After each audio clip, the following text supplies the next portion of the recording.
nama saya Widya Surya Cendikiani, mahasiswa Psikologi Pendidikan dan Bimbingan 2018. Nah, pada kesempatan kali ini saya akan memenuhi tugas mata kuliah yaitu Praktikum Asesmen BK mengenai tes SDS atau Self Direct Search dan tes SSCT atau Substance Completion Test.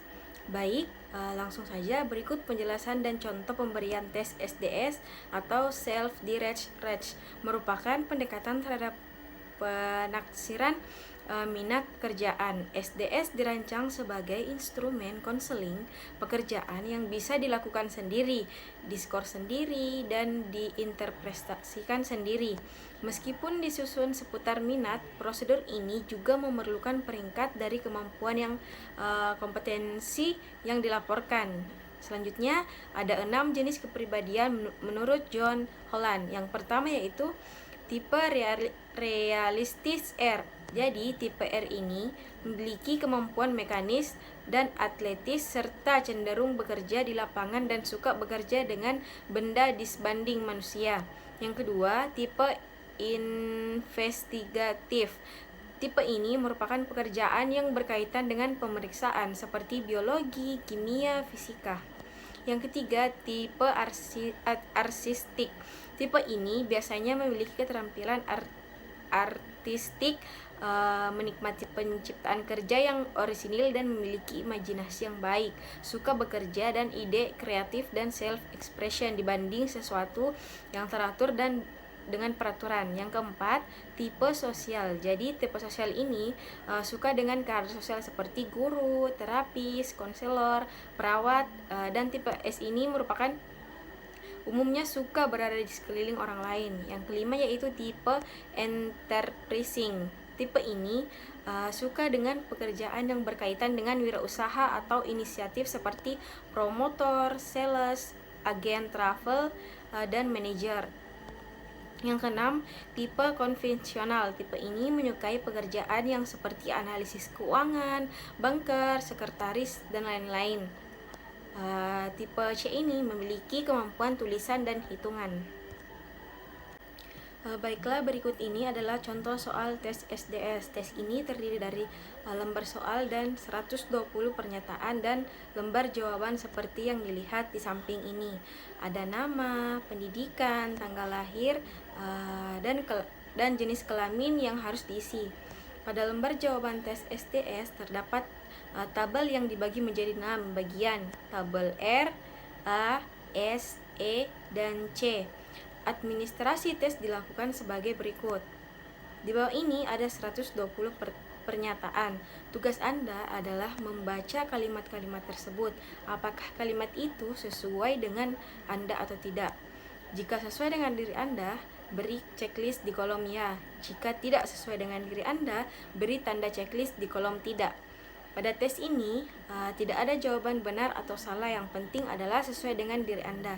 Selanjutnya ialah cara scoring SDS. Jadi, pada tes ini, cara melakukan scoringnya adalah sebagai berikut.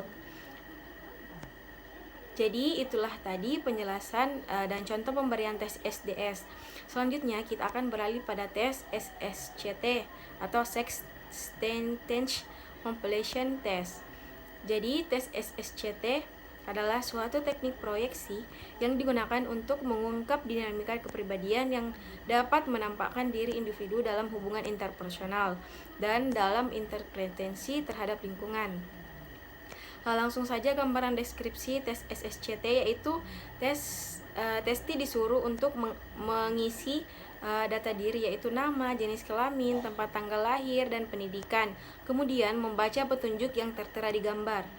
Tes ini terdapat 60 item pertanyaan di mana klien diminta untuk menyelesaikan serangkaian kalimat word completion test yang belum selesai dengan menggunakan kata yang pertama kali muncul dalam pikirannya. Jadi, rangkaian tesnya memudahkan klien untuk mengekspresikan sikap-sikapnya sehingga membantu kita untuk mengerti persepsi subjek terlebih dahulu suatu hal atau situasi, sehingga lebih jauh kepribadian subjek dapat diprediksi. SSCT dikatakan sebagai alat tes yang valid dan reliable karena hasil dari pengetesan menggunakan alat tes ini memiliki hasil yang signifikan dengan pengetesan tes proyeksi lain seperti TAT dan Rorschach. Cara penyajian atau pengambilan data dalam penyajian SSCT ada beberapa hal yang perlu diperhatikan. Yang pertama yaitu bacakan instruksi, usahakan agar subjek mengerti, bila kurang mengerti beri penjelasan.